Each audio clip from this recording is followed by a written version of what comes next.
We're going to get started. So thank you very much for joining us this evening. This is an important opportunity to learn about the elected official pledge, asking members of Congress, your mayors and your city council people, as well as your governors, to consider to take the pledge and help us push President Biden to being more effective and forward-leaning in his efforts to phase out fossil fuels.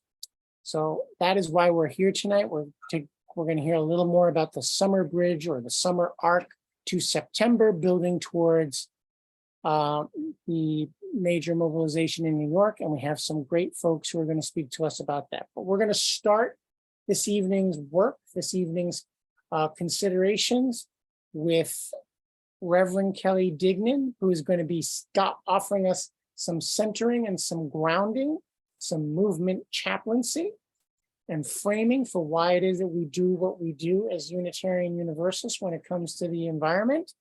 And then we will roll right into some other things. So with that, I want to offer Reverend Kelly the floor. Welcome, everyone. So glad to be here with you all. And if you've got a chalice around, feel free to light it. If you've got a candle, I've got this beautiful chalice here that I've lit. Look at that flame. It's kind of swirling around in the center there. But I want to open with words from our new UUA president, Reverend Dr. Sophia Bettencourt. And I'm drawing these words from this book, which I don't know if you've seen it before, but it was published in 2018. It's called Justice on Earth: People of Faith at the Intersections of Race, Class, and the Environment. And here's, there's lots of good stuff. I really recommend that all congregations have that book. But here's a quote from Sophia. Our work toward environmental justice can be drawn from an intimate relationship with nature that includes, but is not limited to, the everyday interactions of our diverse human communities, includes our interactions with non-human nature, and that takes seriously the unequal impacts of environmental devastation levied upon our most marginalized groups. So what I'm knowing is that we're here tonight engaging in environmental climate justice, drawing on our intimate relationships with nature, human and non-human. When we advocate for justice, we need to be asking ourselves why. Why do we do this as you use? Our religious reason for being here is not because we have dominion over nature. Some faith traditions believe that's true. And our reason for being here is not even that we are stewards of nature. That still puts us on top of nature instead of in it. We're here because of our intimate relationships with nature, human and more than human. And so I invite us to take a moment to feel and draw on these relationships. So just tune into this group here, the relationships you have with the 45 people in this circle committed to climate justice, more rolling in. Consider your relationship with Unitarian Universalism as a faith tradition. Feel your relationship with our leaders for this particular movement, People versus Fossil Fuels in particular, who are led by communities most impacted by environmental devastation. We follow. And then feel and draw on your relationship with the more than human world that's all around you. In your dwelling, maybe there's a plant. Maybe you have a pet, your garden, your park, all beings that call us into a relationship of mutuality with them. May that relationship guide us tonight and for all of our work for climate justice. Thank you so much, Reverend Kelly. And with that, I'd like to invite Doris Marlin to speak a few minutes about the Strengthen Local Climate Communities commitment. Thank you, Pablo, and thank you so much, Reverend Kelly, for that beautiful opening. And it does highlight one of the key aspects of the campaign to strengthen local climate commitments, and that is working in community with your neighbors, with your friends, coming together to ensure that our local governments and state officials are maximizing their efforts to keep their commitment to us, to our future, to our children's future, by strengthening our local climate commitments. So in a nutshell, Strengthen Local Climate Commitments is a program that really came out of the Paris Climate Agreement and was reflects how under the Trump administration, when all federal action for climate was shut down, it was really the state and local action that made the only difference in our progress towards dealing with climate within our country. So it just is so important. So the Strengthen Local Climate Commitment effort really does focus on exactly who we'll be talking about and encouraging engagement with tonight, and that is our local elected officials and anyone in our areas. The Strengthen Local Climate Commitment encourages people to come together with their friends in faith, their friends in other organizations, to encourage your locality to create a climate plan if you don't have one. If you can't call it a climate plan for political reasons, call it a disaster preparedness plan. I think pretty much the entire country can relate to that right now, or an energy plan. And if you already have a plan, then make sure that it's being implemented and see if you can strengthen and accelerate that plan. Why is it important? Because at the local level, that is where you can be innovative. That is where you are on the ground. That is where ideas can be tested. And that is where basic actions can bubble up to and spread to the rest of the nation, as we do our best to make sure this is not the hottest summer, that this is the hottest summer for the rest of all of our lives.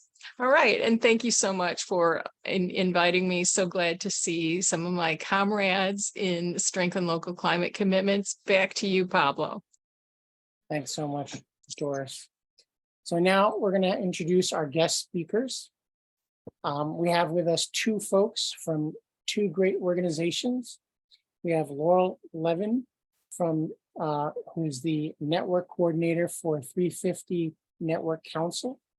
She currently is based on Piscataway lands, so-called Washington, D.C. And together with the Network Council and the larger People versus Fossil Fuels Coalition, she works to hold President Biden accountable to his campaign promises by demanding that he stop all new fossil fuel projects and declare a climate emergency. And when she's not organizing or working, she loves backpacking, dancing, and spending time outdoors with friends.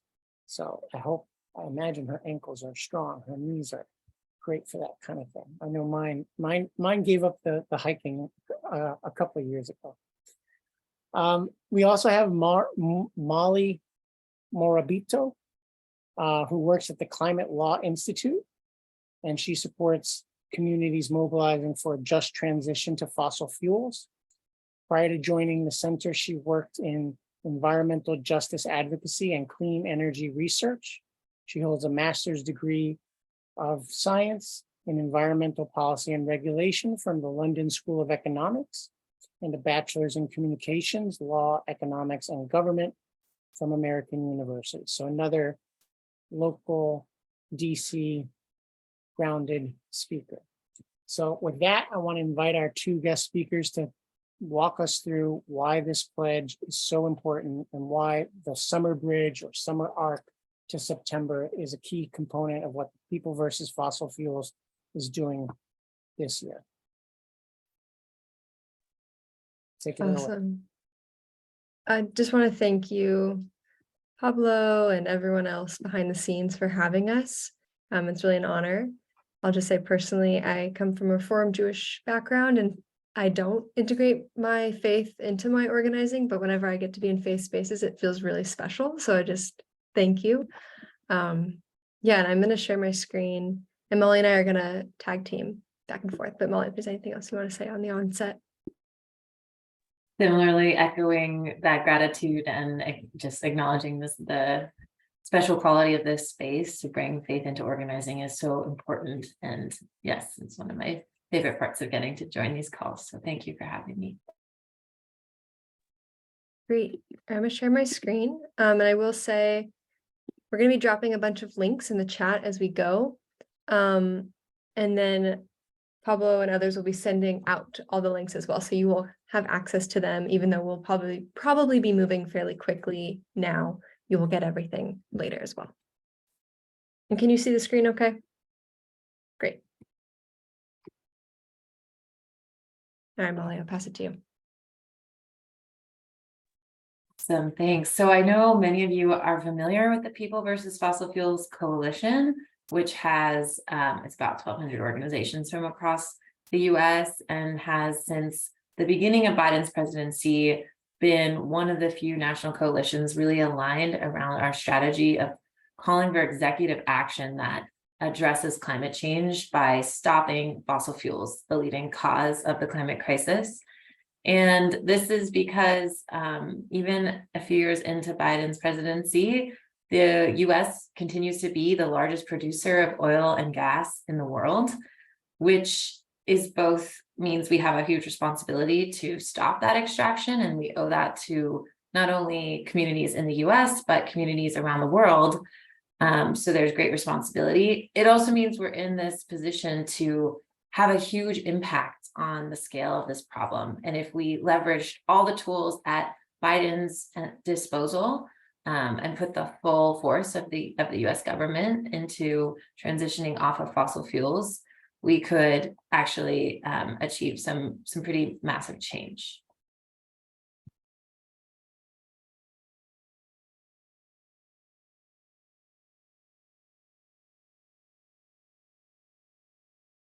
Sorry, I'm going to just see if I can get a little bit of the background noise turned down.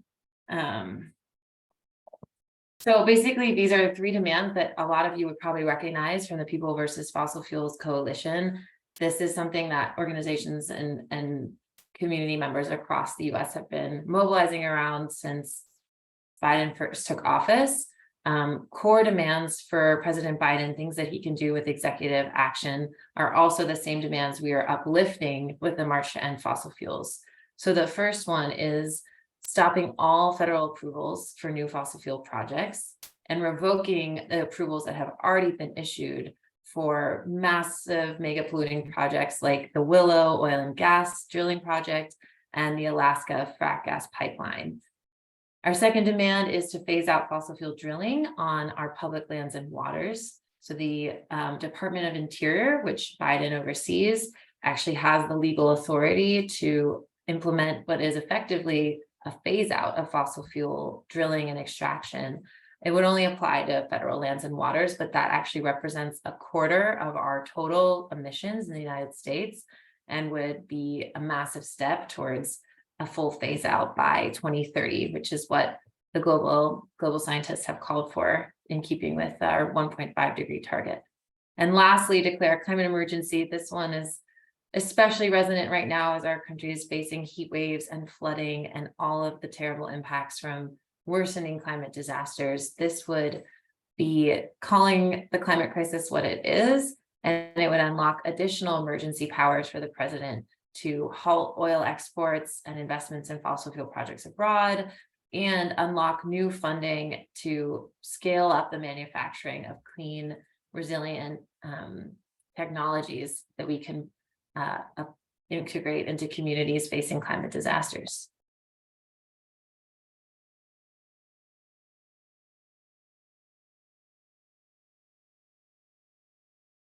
Okay, great.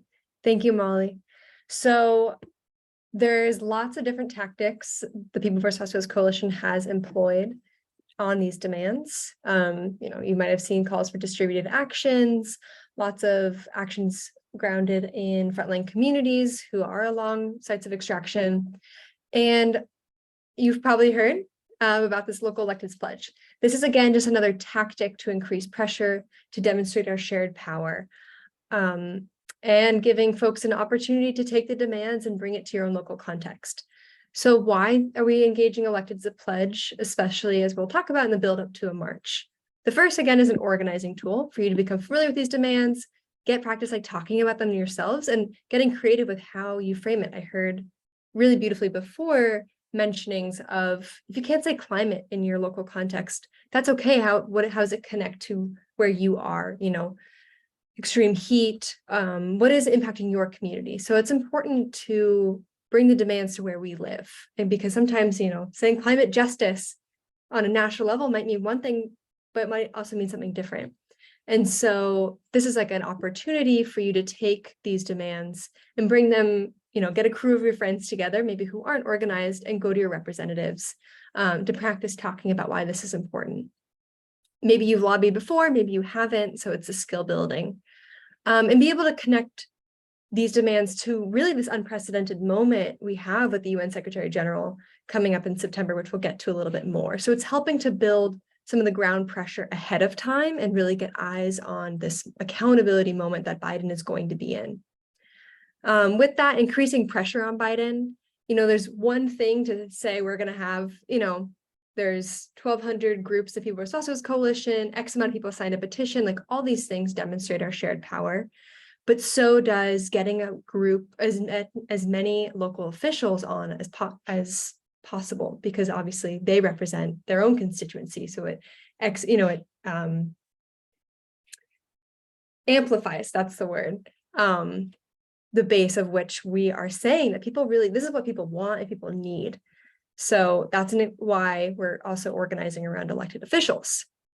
And if you also, especially if you live kind of on the eastern side, there's this level of, you can invite them to the march directly or invite them to participate in a possible op-ed, press conference. There's other ways to engage your representatives if they're really on board, more than just signing on. So it's really passing on the opportunity and inviting your representatives to participate in this campaign that's incredibly timely.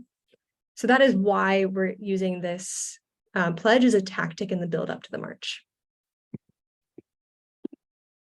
So what do you need to do? There's three steps. I'm going to drop some links in a moment.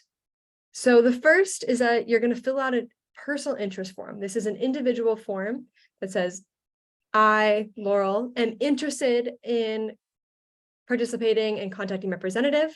The purpose of this is so that we as organizers can get back to you if you have questions, send follow-up information, and just be in touch.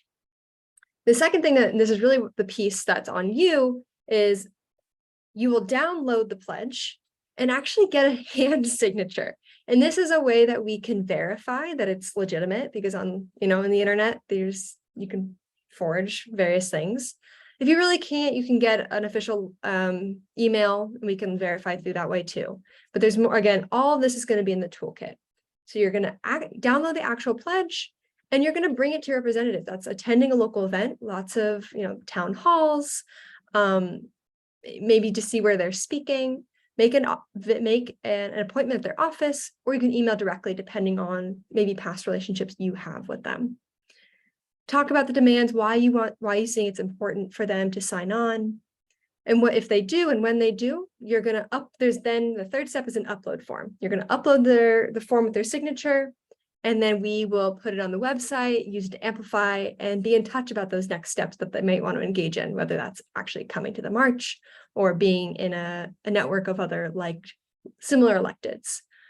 There was another thought I was going to say on these steps. It's escaped me, but that's okay. Last thing here, logistically, everything you'll need is in this toolkit. Let's see now if I can drop these links. Can you still see the screen? Great. And again, these will all be emailed out as well. But the toolkit looks like this. If you open it, it's a long Google Doc, but really it's very repetitive to what I just said. And if you go through, just follow it step by step. There's a sample script that you can use when talking to your electeds. But again, I really want to encourage you to make it personal. Personal to you and personal to your community, because obviously this person ran for office because they care deeply about the community, or so we hope in a good democracy. So that's some of the logistics. And if you have questions along the way, you can reach out. I think Pablo will be sharing my email after as well. I think that's it on the pledge specifically. So I just want to thank you in advance. This is definitely a more hands-on tactic. It's easy to sign a quick petition, but this is taking it a step further and therefore will have more impact at the end of the day. So thanks for leaning in and using these tools as they're available. So I'm going to pass to Molly to talk about why we are really building up to September and what's the next context in the campaign.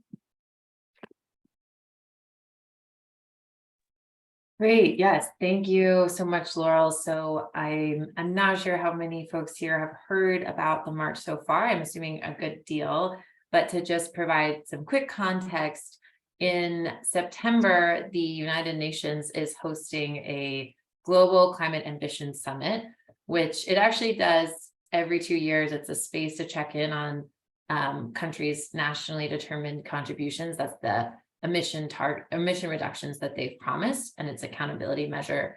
But this year is pretty special because the UN Secretary General has been out front publicly calling out world leaders and world governments for not doing what's necessary to reduce emissions and meet the climate crisis head on, and has been explicitly naming that stopping fossil fuel supply is the key that's been missing. And so for this summit, there is actually a ticket to entry that is being passed around to world leaders, stipulating that in order to be present and have a part and participate in this summit, they must commit to stopping fossil fuel extraction and stop the expansion of new fossil fuel projects. So this is coming at a time where we've just seen a string of the opposite from the Biden administration, approvals of new oil and gas projects, and the expansion of fossil fuel infrastructure at a time where we rapidly need to be phasing out existing production and stopping any step towards expansion. So we're rallying in New York for a massive moment to demonstrate the people power behind our demands to end fossil fuels. And this is really a come one, come all mobilization. We want this to be as big as possible on the scale of climate marches we've seen pre-pandemic, and we are coming back from a big pandemic period. So it's probably going to be one of the largest mobilizations we've had since COVID.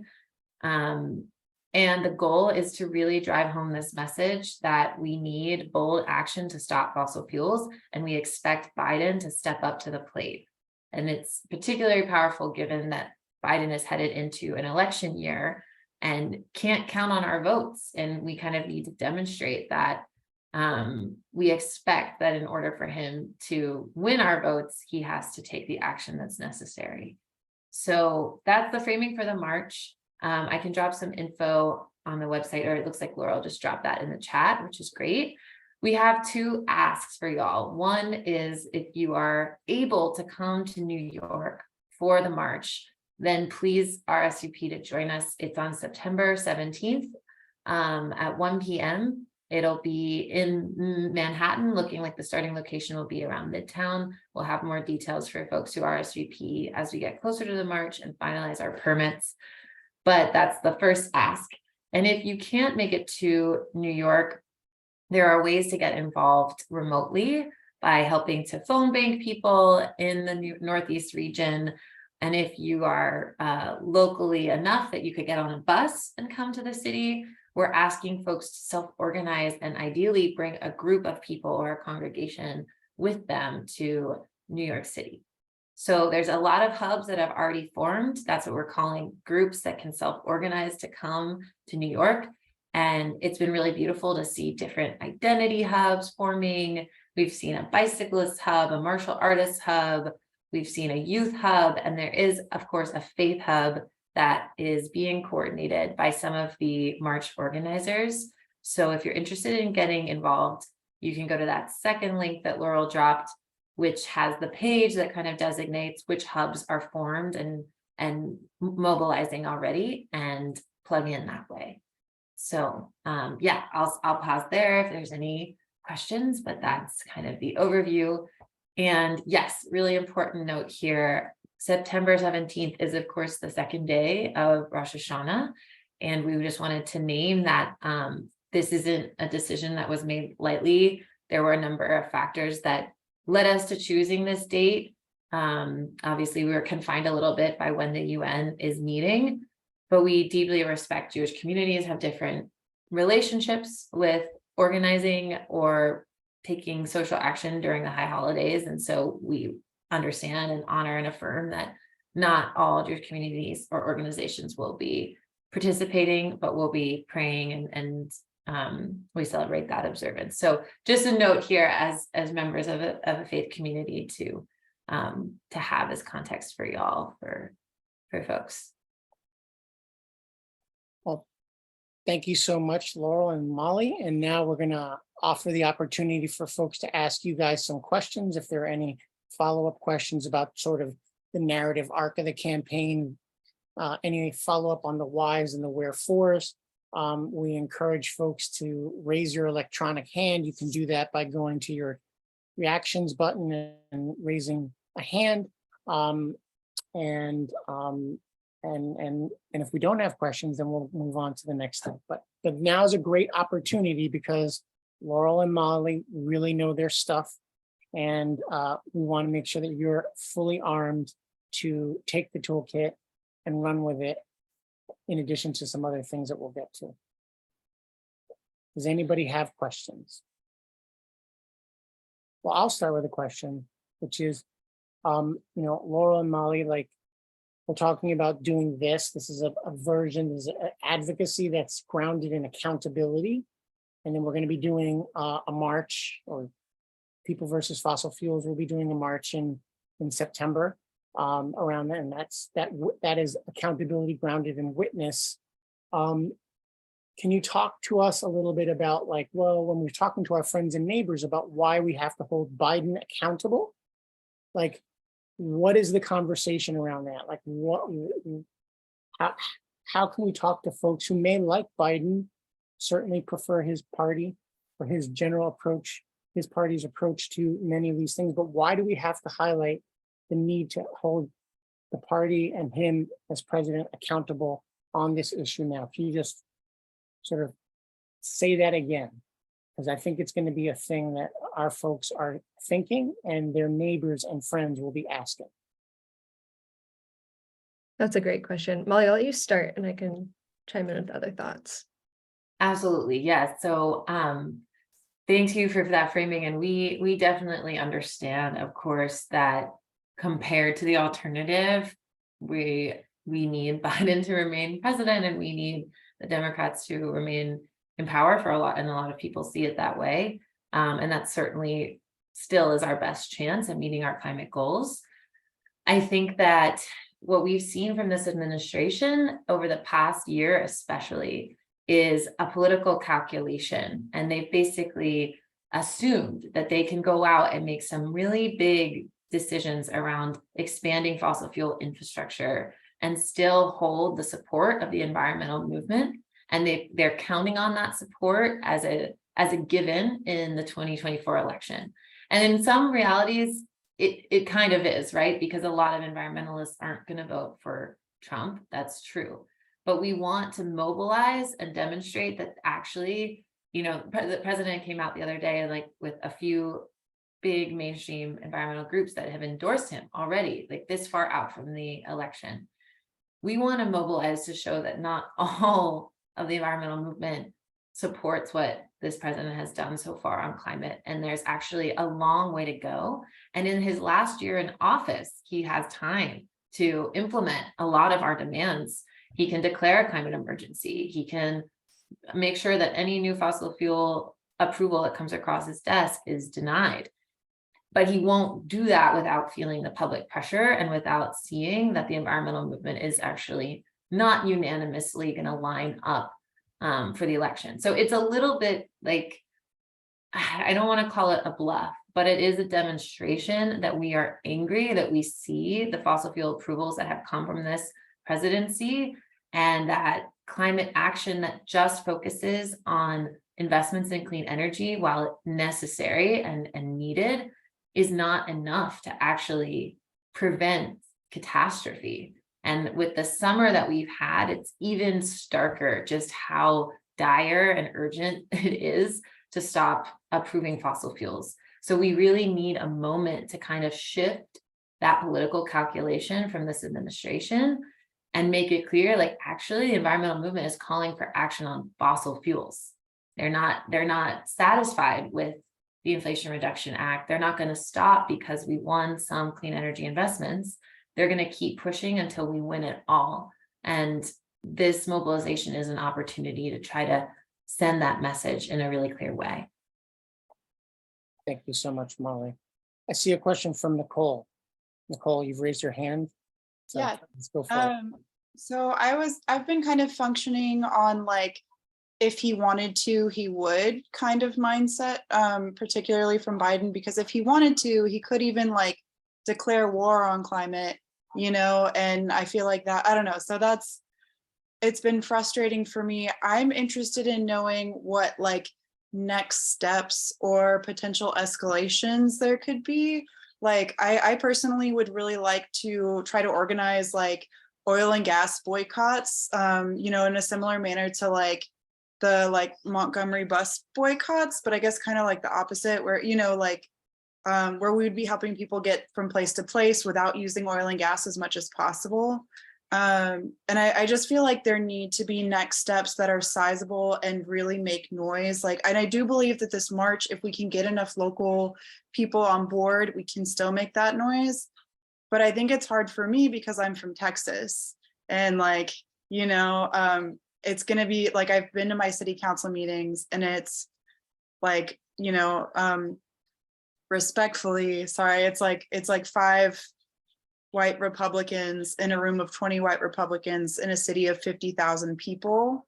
And so it's very frustrating to like want to go to those meetings and talk about stuff like rewilding or encouraging like more trees and like ecosystem plantings, when there's so much that I feel like we're up against and so much we need to do like urgently. Like, to me, this is like, we need to act like yesterday. I don't know, sorry, I guess, I don't know if that's a question, but like, do we have next steps that we can do if this isn't successful enough? Does that make sense? Oh, I feel you, Nicole. You are not alone. I won't have a complete sufficient answer, but just know that I feel, I am sure many people in this room feel that and resonate. What I can say, not in terms of like, these are the clear next steps of the campaign, but a strength of the coalition is that these demands have allowed for different frontline fights to be connected under the banner of what the federal government or what the executive branch can do. And what's unfortunately, as we've seen, is a lot of the communities who are actually even a part of the steering committee of the coalition have had fossil fuel infrastructure greenlit in their backyards. We're talking the Willow Project, gas exports in the Gulf. I know you mentioned you're in Texas, and most recently with the debt ceiling deal, the Mountain Valley Pipeline. And so one of a really powerful way, you know, I think we talk about tactics. There's no one tactic that's going to really get us there. It's about throwing all the spaghetti on the wall as strategically as we can. But, you know, what I'm hearing, and for you and maybe other people, you're like, I'm ready to do more. Like, I'm ready to lean into civil disobedience, seeing that put in the chat a little bit, or that was Molly. So yeah, 2 things. At the march itself, there's actually going to be lots of nonviolent direct action actions themselves before and I think right after. And there are calls from the front lines right now. I know you mentioned you're in Texas, but in Appalachia for people to come. And there, folks there are asking people to come and camp out for like a week at a time. And maybe this is a presentation for next time. We can actually have folks from that campaign come and present. But they're asking them to like come help us like stop construction. I'm actually getting chills talking about it. And people are walking out on construction sites and just shutting down operations for the day. And they're going to keep doing that as long as they can. So it doesn't fully address what you're saying. And I thank you for leaning in, even though we don't always have perfect answers, but I would encourage, like, if you're looking to involve yourself in direct action, there's a lot more out there. And I know other folks are asking similar questions. So and I know someone in particular who would want to know people who are interested in plugging in that way. So I can drop my email and we can be in contact too. Last question, because then we're going to move on to our next segment, and that goes to Deborah. I feel a little guilty for taking this space, but I'm quite a bit older than you and Molly. And I live on Long Island, which is like Lee Zeldin and Donald Trump heaven out here. So, and I'm incredibly frustrated with Democrats. And I've been writing to Biden about declaring a climate emergency. And and I just want to know your sense of this. My sense is that even if he wanted to, there's no way he will do it before the election, which means another year of this crap. So I'm wondering, like Nicole, about really pressuring more directly and putting the emphasis on stopping any new approvals, shifting. So I'm just, trying to figure out where to put energy at this moment. And I'm signed up for the march, and I live close, so I'm willing to engage in civil disobedience and stuff. But yeah, that's my question. I'm tired of voting for Democrats because they're the best people in the room, and the room is really awful, so. Yeah. I really feel that. And, it's very difficult to have to be confronted with just kind of the political reality we're in. But the one thing I will say is that, like, organizing is all about changing political reality, and it doesn't happen as quickly as it needs to. And that's the worst part about organizing, but it does happen. And I think that moments like these, it doesn't necessarily mean that we're going to get Biden to declare a climate emergency in 2024. In some ways, I actually think that demand is maybe more palatable to the administration, because their focus with climate has kind of been on, getting investments into clean energy and renewables, and the emergency declaration would unlock more funding for that. And the demands around stopping fossil fuel extraction are the most politically difficult, given the influence of big oil and gas in our democracy, in our government. That's where, you have Biden admin officials who have ties to industry, and you have huge donations going to the Democratic Party from those companies. So that is our reality. But I also know that 5 years ago, when I first started organizing around climate with a national youth climate group, we didn't think that investments in clean energy was ever going to happen. Like, we truly weren't sure that would ever materialize in the next decade. And then this past year, we saw that. And that was all because of moments, like multiple moments, from the People's Climate Marches to divestment movements in college campuses to sit-ins in congressional offices, just a tapestry of tactics, all pushing and pushing and pushing until that, Overton window shifted, and all of a sudden there was a tiny little window and it got through. And it was not a perfect solution by any means. It was still not what we needed, but the investments that were unlocked there are unprecedented. And so I really believe that the same thing will happen. Not a question of will it, I think it will, with fossil fuel supply, because that's where the momentum is going, and we're pushing and pushing and pushing. But we do need to build our movement. And that's another reason that another goal of this march is like bringing in new people who haven't been organizing with us and maybe aren't sure what a phase out means, and aren't sure that they're convinced that we need to get off oil and gas right away. and kind of creating a space for more people to come in. And then also to Nicole's point and to Laurel's, leveling up so that we are taking more disruptive action that is kind of directly targeting the systems of power. So things that can cause economic disruption, shutting down a business. Obviously, there's like actions that target actual infrastructure sites and stop construction or stop production for a day or two. The more and more that those actions can be happening, the faster we can shift what's possible on stopping fossil fuel supply. But I've been in this for a really long time, and I definitely feel my hope like rise and fall throughout it. And I'm not going to lie and say that I think it's going to be easy or timely, but the only option we have is to keep pushing and keep fighting and to throw as many tactics as we can. As Laurel said, I think that's very true.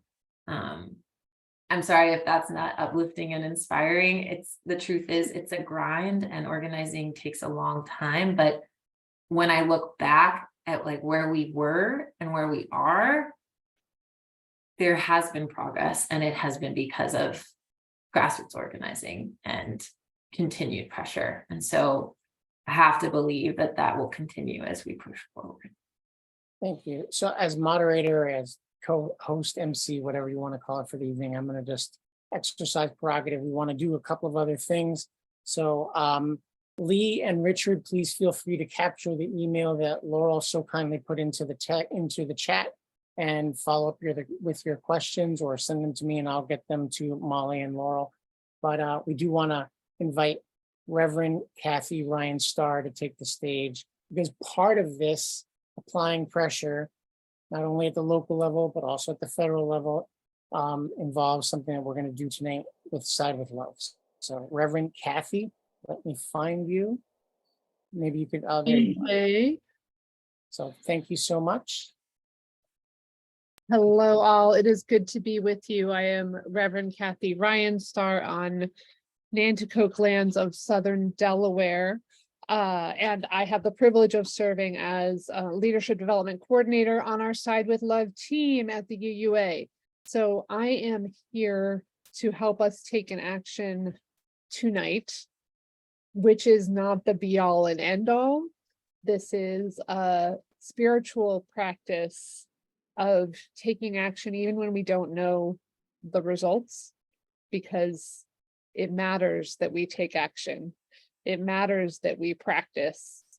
It matters that we keep talking to our electeds, those who are 100% with us and those who are 100% opposed, and everywhere in between. So I want to, can somebody else drop that bit.ly in the chat, please? So what we are, what I'm going to invite you to do, that will take you the next 3 minutes, and I'm going to model it, is to call your congresspeople and tell them about this pledge and what we want. This link will be in the chat in a moment. And there's some background here which will make this easier to share with others after tonight, that comes directly from the toolkit that Laurel and Molly were talking about earlier. And I'm going to invite you to fill out this form, but don't hit send yet. If anyone wants to send me mail, it's here, and this is so that we can find your actual representative. And we do need a phone number. The mobile phone, I believe, is required for this one, because what's going to happen is that we are going to call you. You can sign up for stuff as you wish. And once you hit this call me, it will, you will get a phone call. So you may want to review the sample script first. We're just going to be leaving messages tonight. Some people's voicemails may be full. You know, some of you on the East Coast might reach somebody. So the gist is, name it. This is something we do out of faith. My faith calls me to end the fossil fuel era, say a little bit about the Climate Ambition Summit, and we want President Biden to stop fossil fuel approvals and the fossil fuel era and sign our pledge. So I'm gonna model this. And let's see, is this where my microphone is?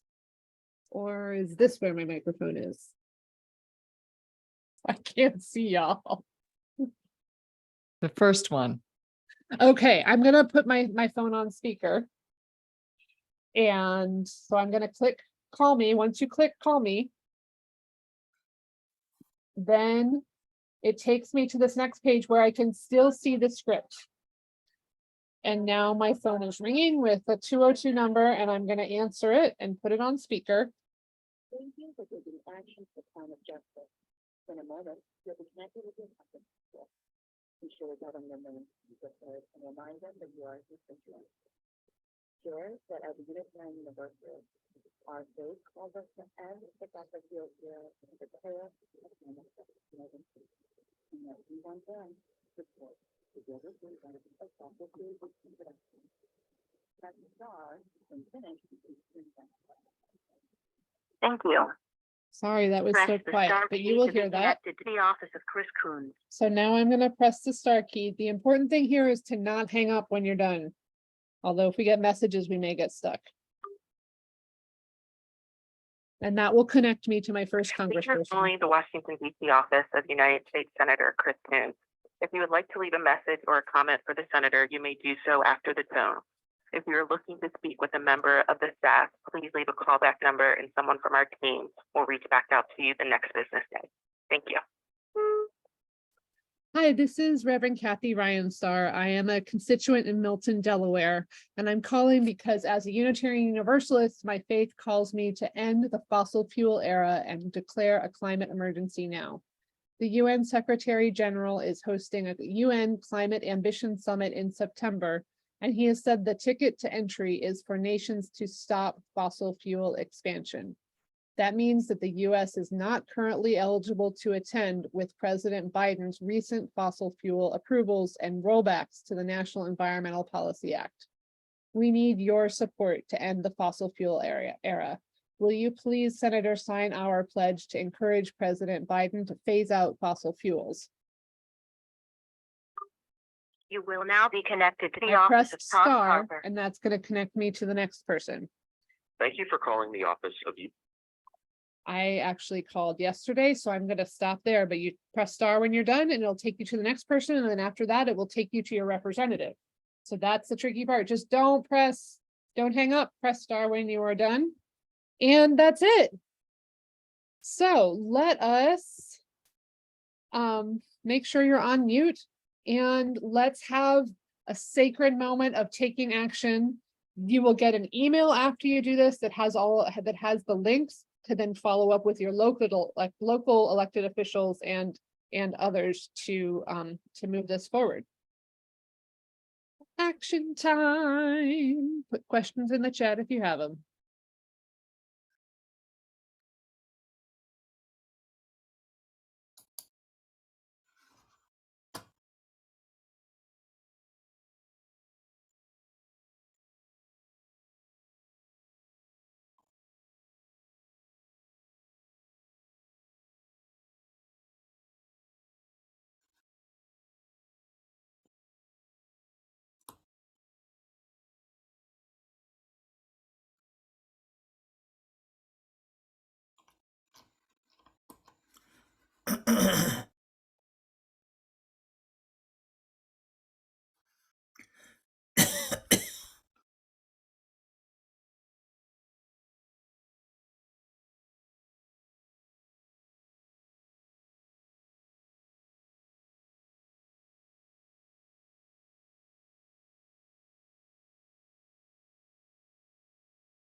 As folks are wrapping up their phone calls, if you have made a call, then drop a note in the chat about how that went. And I love the questions in the chat about, isn't it better to call when it's live? If you will actually do that tomorrow, then yes, please do that. I know I will say that I will do that and then I won't do it, but we are here right now. And the thing that's done is better than the thing that's better but not done. And going back to what Laurel and Molly were saying earlier, getting to your local elected officials is going to move this pledge and build that pressure. So if you're done calling or you're going to call tomorrow, will you please put in the chat who you're going to contact? You can think of 1 or 2 or 5 elected officials who maybe you have a relationship with. Maybe there's some space for who you will contact. I know that I'm going to put one in the chat right now.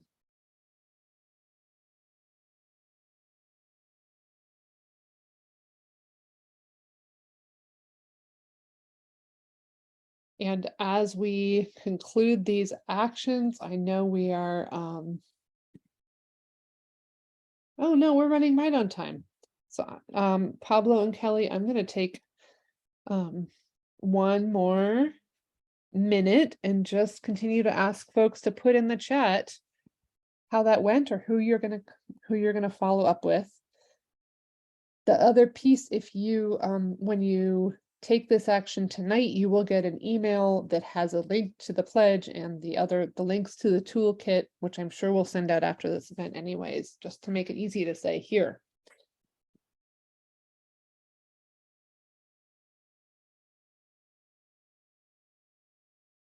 All right, thank you for taking action. I will go back and see how many calls we have made with our crew right now. And I love that folks are making commitments to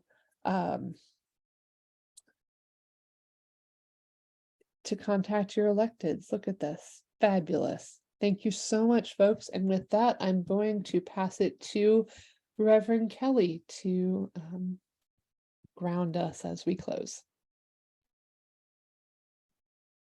Well, that was fun. I've never done that before.